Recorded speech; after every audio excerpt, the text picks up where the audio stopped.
जब मैं 3 साल का था तो हमारी गली में पापड़ बेचने वाले एक भाई साहब आते थे जो गाना गाते थे, पापड़ ले ले पापड़ ले ले। अपने स्टाइल में वो गाना गाते हुए पापड़ बेचते थे और उन्हीं के स्टाइल को मैंने जो है दोहराना शुरू किया और घर में पापड़ बेचना शुरू किया। वो पहला गाना गाया पापड़ ले ले।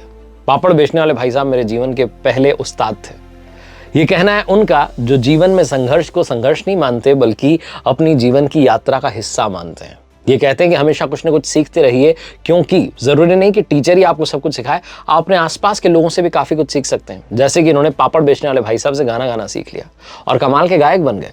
पीपली लाइव का वो गाना सखी सैयां तो खूब ही कमाते हैं, महंगाई डायन खाए जाते हैं, और फिर बहुत सारे गाने भी गुनगुनाए और एक्टिंग करके जो कमाल करके दिखाया वो तो फिर क्या ही कहना। पंचायत के हमारे प्रधान जी रघुवीर यादव जी की कहानी इस वीडियो में आपको बता रहा हूं। लर्निंग सीरीज देख रहे हैं आप, सीखोगे नहीं तो जीतोगे कैसे। मैं हूं आपके साथ आरजे कार्तिक। कहानी को शुरू से शुरू करते हैं। 25 जून 1957 को मध्य प्रदेश के जबलपुर के एक छोटे से गांव में इनका जन्म हुआ। ठेठ गांव वालों जैसी इनकी रहनी सहनी थी। ये पेड़ के नीचे पट्टी पर बैठ करके पढ़ाई करते थे, पिताजी के साथ जाकर के गाय भैंस चराते थे। एक ऐसी दिनचर्या, क्या उसमें कोई ख्वाब देख सकता है एक्टर बनने का। हालांकि इन्हें संगीत से बहुत प्यार था, पढ़ाई में कुछ खास नहीं थे, लेकिन रामलीला की मंडली में गाया करते थे। फिर इन्हें जो है 10वीं की पढ़ाई के बाद में हायर सेकेंडरी की पढ़ाई के लिए जो है भेजा गया और घर वालों ने साइंस स्ट्रीम में एडमिशन करा दिया। एक तो पहले से पढ़ाई में हाथ तंग था, फिर साइंस ले ली। जैसे तैसे साल पूरा हुआ, लेकिन रिजल्ट आने से पहले डरे हुए थे। इन्हें पूरी उम्मीद थी कि फेल हो जाऊंगा और इसी उम्मीद में ये जो है घर से दूर चले गए। रघुवीर यादव कहते हैं कि एक दिन इसी चिंता में डूबा हुआ मैं स्कूल के पास में बैठा हुआ था, तब एक लड़का आया। उसने मुझसे पूछा कि भाई क्या परेशानी। मैंने उसको बताया कि घर से भागना चाहता हूँ। उसने कहा चलो मेरे साथ भाग चलो। इससे पहले भी वो लड़का कई बार घर से भाग चुका था, उसको प्रैक्टिस थी, तो उस पर भरोसा करके कुछ कपड़े लेकर के आया मैं घर से एक बैग में, और हम फिर ललितपुर पहुंच गए। 3-4 दिन वो मेरे साथ रहा, फिर उसने धोखा दिया, पता नहीं कहीं चला गया। शहर में मैं बिल्कुल अनजान था और उस शहर में सिर्फ पारसी थिएटर जानता था। जब वहाँ आया तो मैं उस लड़के के साथ एक बार उस थिएटर में नाटक देखने गया था, तो मुझे लगा कि वहीं जाकर के गाने बजाने का काम करता हूँ। तो पारसी थिएटर के मालिक से कहा कि काम दे दो। उसने कहा भाई किस आधार पर काम दे दूँ। तो इन्होंने कहा मैं अच्छा गा लेता हूँ, आपके नाटक में गा लूंगा। गाना गाकर सुनाया तो उन्होंने कहा आपका प्रोनाउंसिएशन जो है ठीक नहीं है, उच्चारण आपका खराब है। तो मैंने उनको भरोसा दिलाया कि मैं बहुत कम टाइम में इसको सुधार लूंगा। बाद में उन्होंने मेरी हालत जानी, मैंने बहुत रिक्वेस्ट की, तब जाकर के उन्होंने काम पर रख लिया। रघुवीर यादव साहब कहते हैं कि दिन के 2.5 रुपये मिलते थे। कभी कभी ये कमाई सिर्फ 1 रुपये तक सिमट जाती थी। पूरे 2.5 रुपये मिलते थे, जिसमें आटा खरीदना है, टमाटर खरीदना है, उसी टमाटर की सब्जी बनानी, रोटी बनाए खा लेनी है। कुल मिलाकर के बहुत तंगी के दिन थे। कई बार तो रोटी को पेड़ पर बांध करके चला जाता था जो पुरानी बची हुई रहती थी, लेकिन उसको भी कोई और आकर के खा जाता था। कई बार भूखे सोना पड़ता था। इस तरीके से 6 साल मैंने बिताए। ललितपुर आने के बाद पिताजी को चिट्ठी लिखी और कहा कि मैं भूखे पेट रह लूंगा, कोई गलत काम नहीं करूंगा, आपकी इज्जत पर दाग नहीं लगने दूंगा, बस मुझे अपना काम करने दो। उनके आसपास के लोग, पिताजी के जो आसपास के जानकार थे, सब कहते थे कि तुम्हारा लड़का हाथ से निकल गया है। लेकिन कुछ समय के बाद परिवार वाले निश्चिंत हो गए कि लड़का कुछ कमाल करके दिखाएगा। जब इतने सालों तक रघुवीर यादव साहब थिएटर करते रहे तो उन्हें नेशनल स्कूल ऑफ ड्रामा के बारे में पता चला। इसके बाद उन्होंने 1974 में एनएसडी ज्वाइन कर लिया। वो कहते हैं कि मैं छोटे शहरों में अक्सर घुमा करता था, लेकिन जब दिल्ली पहुंचा, इतने बड़े शहर में, तो पहली बार तो मैं थोड़ा सा माहौल से डर गया था।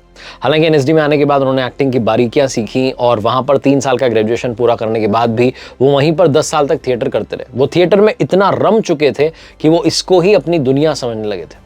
मतलब बाकी लोग जहां एनएसडी से कोर्स पूरा करने के बाद टीवी में, मूवी में काम करने के लिए मुंबई निकल जाते हैं, लेकिन रघुवीर यादव साहब 10 साल तक वहीं एनएसडी में रह करके थिएटर करते रहे। वो कहते हैं कि वहाँ पर मुझे एक्टिंग के गुण सीखने को मिले इब्राहिम अलका जी से, और कुछ समय के लिए हमें FTI भेजा गया। वहाँ पर मेरे एक नाटक को देख करके जो है मुझे फिल्मों का ऑफर भी मिला, लेकिन मैं काम नहीं करना चाहता था फिल्मों में, लेकिन स्क्रिप्ट ने मुझे बहुत इंप्रेस किया और इस तरीके से फिल्मों से जुड़ना हुआ। पहली फिल्म में लोगों ने काम को मेरे नोटिस किया, मुझे अवार्ड से सम्मानित किया गया और उस अवार्ड सेरेमनी में मीरा नायर जी थी, जिन्होंने मुझे सलाम बॉम्बे का ऑफर दिया। कहानी जानने के बाद मैंने फिल्म के लिए हाँ कर दी। ये कहते हैं कि फिल्म में इरफान खान भी थे। दिल्ली में हम दोनों होटल के एक कमरे में ठहरे हुए थे। पहले फिल्म में उनका मेन रोल था, बाद में हाइट की वजह से उन्हें छोटा रोल दे दिया गया। इस बात से बहुत दुखी थे और फिर रात में उन्हें मैंने अपने जो है जीवन की कहानी सुनाई, तो मैंने उनसे कहा इरफान जो होता है अच्छे के लिए होता है। रघुवीर साहब कभी मुंबई नहीं आना चाहते थे। कई मूवीज की शूटिंग उन्होंने दिल्ली में रहकर की। 1995 की फिल्म दुश्मनी के लिए शेखर कपूर चाहते थे कि मुंबई आ जाऊं। मैंने बहाना बना करके इस बात को टाल दिया, लेकिन उन्होंने कहा कि कॉमेडियन का रोल है। इतना सुनते ही मैंने उन्हें मना कर दिया। फिर उनका कॉल आया कि कॉमेडी के रोल का क्या मतलब। मैंने उनको बोला मैं कोई जोकर हूँ जो हंसाऊंगा? हर किरदार का एक नाम होता है, उसकी अपनी कहानी होती है, वो बताओ। तो मेरा गुस्सा देख करके वो मुझसे मिलने के लिए दिल्ली आए। फिर मुझे 1-2 मूवीज़ का लालच दिया, मुंबई बुला लिया। कहते हैं रघुवीर यादव साहब कि मैंने मूवीज कम की हैं लेकिन कभी भी कहानी के साथ समझौता नहीं किया। शाहरुख खान, सलमान खान, अमिताभ बच्चन साहब सबके साथ में काम किया है। मुझे किसी के साथ कोई दिक्कत नहीं है कि थिएटर में रहा हूँ और मैं सबके साथ जो है मिलजुल करके आगे बढ़ता हूँ। गाँव से जुड़ा हुआ हूँ, इसीलिए जो पंचायत सीरीज आई है उसमें अपने आप को बहुत अच्छे से ढाल पाया हूँ। ऐसा लगता ही नहीं कि मैं कहीं बाहर का हूँ, ऐसा लगता है कि उसी पंचायत के गाँव का ही रहने वाला हूँ।